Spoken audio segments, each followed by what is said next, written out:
Okay guys, I have been waiting for this day for a while.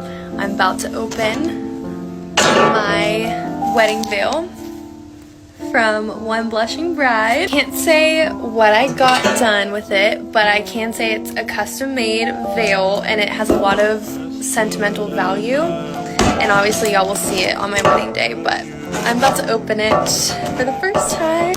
She left me a little note.